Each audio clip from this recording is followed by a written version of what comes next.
द्रोज कबाइल आखिर हैं कौन? बहुत से लोगों के जहनों में कुछ कंफ्यूजन है या कोई गलतफहमी है। जंग शदीद तर होती हुई नजर आ रही है। डोनाल्ड ट्रंप ने ज़ेलेंस्की से बड़ा मुतालबा कर दिया है। अगर इस मुतालबे के ऊपर बिस्मिल्लाहिर्रहमानिर्रहीम, अस्सलाम वालेकुम व्यूअर्स, मैं हूं फारूक जौहरी और आप देख रहे हैं मेरा ऑफिशियल यूट्यूब चैनल। बहुत अहम तरीन खबरों के साथ मैं आपकी खिदमत में हाजिर हुआ हूं।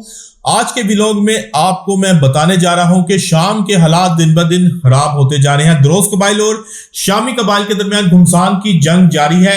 ऐसे में किन किन इलाकों पर शामी कबाइल ने कंट्रोल हासिल कर लिया है और द्रोज कबाइल कहां कहां से पीछे हट गए हैं। इसके अलावा इस व्लॉग में मैं आपको यह भी बताऊंगा कि द्रोज कबाइल आखिर हैं कौन? बहुत से लोगों के जहनों में कुछ कंफ्यूजन है या कोई गलतफहमी है।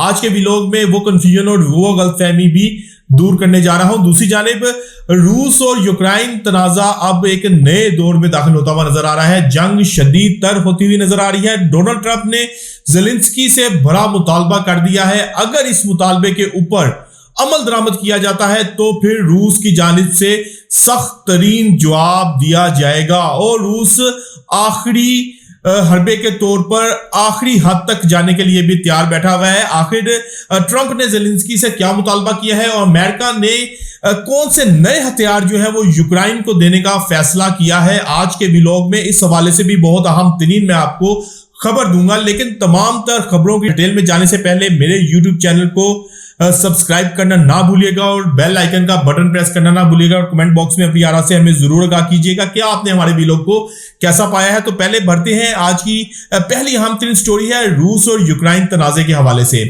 ज़राए ने बताया है कि ज़ेलेंस्की और ट्रंप की मुलाकात में अमेरिकन सदर डोनाल्ड ट्रंप ने ज़ेलेंस्की से कहा है कि उन्होंने अब तक जो है वो मॉस्को को निशाना क्यों नहीं बनाया, मॉस्को के ऊपर हमला क्यों नहीं किया।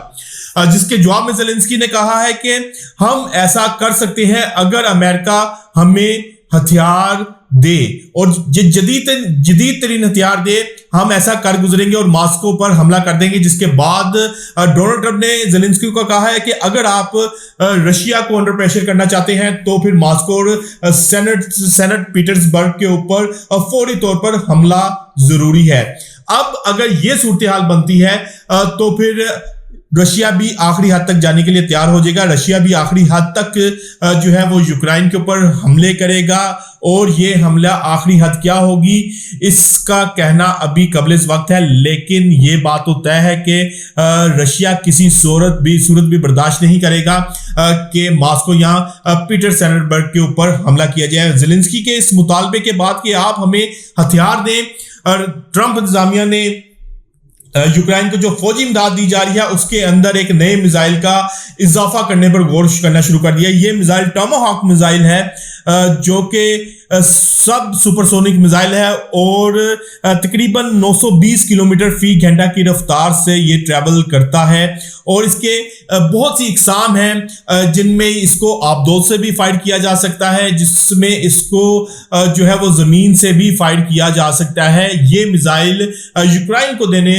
के ऊपर गौर किया जा रहा है। इस मिसाइल की रेंज जो कि मुख्तलिफ इस मिसाइल की इकसाम है टाइप्स हैं, उनके मुताबिक इस मिसाइल की रेंज 450 से 2500 किलोमीटर तक है। और अगर ये मिसाइल यूक्रेन को मिलता है तो फिर लामोहल्ला यूक्रेन जो है वो मॉस्को को हिट करेगा और सेनेट पीटर्सबर्ग को भी हिट करेगा। अब इस मिसाइल की अगर बात करें तो ये रवायती वारहेड के अलावा जोहरी वारहेड से भी लैस किया जा सकता है, यानी कि इसमें जोहरी वारहेड भी लग सकता है और रवायती वारहेड भी लग सकता है। यानी कि ये जदीद मिसाइल है जिसको अब यूक्रेन को फौजी इमदाद की सूरत में देने पर गौर किया जा रहा है। इससे कबल यूक्रेन को दी जाने वाली फौजी इमदाद में ये मिसाइल शामिल नहीं थे। लेकिन अब ट्रंप के इस बात के बाद के अगर रशिया को अंडर प्रेशर करना है तो फिर मॉस्को और पीटर्सबर्ग को निशाना बनाना होगा।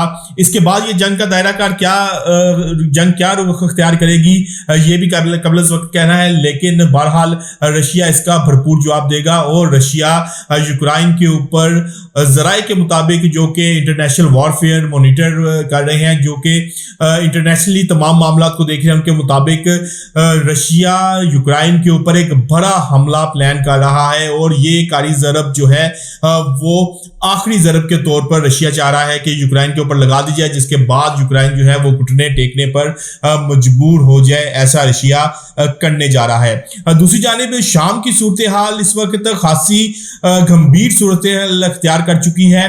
शामी कबाइल और दुरोज कबाइल के दरमियान शदीद तरीन लड़ाई जारी है। अब तक की इतलात के मुताबिक सवेदा के नवाही इलाके अल-मजदाल पर शिमाली जो कबाइल शामी कबाइल हैं उनका कब्जा कंफर्म हो चुका है, जबकि वालगा पर कब्जे के लिए घुमसान की लड़ाई जारी है। इसके अलावा नजरान के बड़े हिस्से पर शामी कबाइल कंट्रोल हासिल कर चुकी है और दुरोज कबाइल जो हैं, दुरोज अक्सरियत पसंद जो हैं वो पीछे हटने पर मजबूर हो गए हैं। अब इस वक्त जो सूरत हाल बनी हुई है, दुरोज कम्युनिटी और शामी कबाइल के दरमियान सख्त तरीन जो है वो लड़ाई जारी है। शामी हुकूमत जुलानी ने इस हवाले से जो ऐलानात किए थे उसको शामी कबाइल ने यकसा तौर पर नजरअंदाज कर दिया है और कहा है कि हम किसी सूरत जो है वो पीछे नहीं हटेंगे और दुरोज कबाइल का जो इलाके हैं उनके ऊपर कंट्रोल हासिल करेंगे। अगर अब दुरोज कबाइल के हवाले से बात करें तो बहुत से लोगों के जहनों में एक कंफ्यूजन है, एक गलत फहमी पाई जाती है कि शायद ये दुरोज कबाइल भी मुस्लिम कबाइल हैं, लेकिन ऐसा नहीं है। अगर दुरोज कबाइल का हम जायजा लें तो दुरोज कबाइल किसी तौर पर भी मुस्लिम कम्युनिटी में शामिल नहीं होते, क्योंकि इनके जो अकायद हैं वो गुमराह कुन अकायद हैं। ये गुमराह कुन अकायद के हामिल कबाइल हैं। इनके मुताबिक, इनके अकायद के मुताबिक दूसरा जन्म भी इंसान का होता है, जो कि क्लियरली तौर पर इस्लाम के अकायद से मुतसादिम है। इसके अलावा भी बहुत से ऐसे अकायद हैं जो कि इस्लाम से मुकम्मल तौर पर ऑपोजिट हैं। और मैं आपको यह भी बताता चलूं कि अगर दुरोज कबाइल की आप हिस्ट्री उठा के देखें तो अरब इसराइल जंग में भी ये दुरोज कबाइल इसराइल के शाना बशाना खड़े नजर आए। जब भी शाम के साथ या फिर उम्मत मुसलमान का इसराइल के साथ टकराव हुआ तो ये दुरोज कबाइल हमेशा इसराइल के साथ खड़े नजर आए। अब इसराइल भी अपने इन हलीफों को बचाने के लिए, जो इनके हलीफ हैं इनको बचाने के लिए शाम के ऊपर बमबारी कर रहा है। और अब इसराइल इस हवाले से कहा जा रहा है कि आखिरी हद तक जाने के लिए तैयार बैठा है और इसराइल दुरोज कबाइल को बचाने के लिए जुलानी हुकूमत के ऊपर स्ट्राइक्स कर रहा है और जुलानी हुकूमत को क्लियरली इसराइल की जानिब से थ्रेट किया गया है कि अगर जुलानी ने इस हवाले से बैक पर ना गया, पीछे ना हटा, तो फिर हम जो उनके कत्ल का एक मिशन है वो शुरू करेंगे और जुलानी को डायरेक्टली जो है वो हिट किया जाएगा। ये इसराइल की जानिब से डायरेक्ट जुलानी को धमकी दी गई है।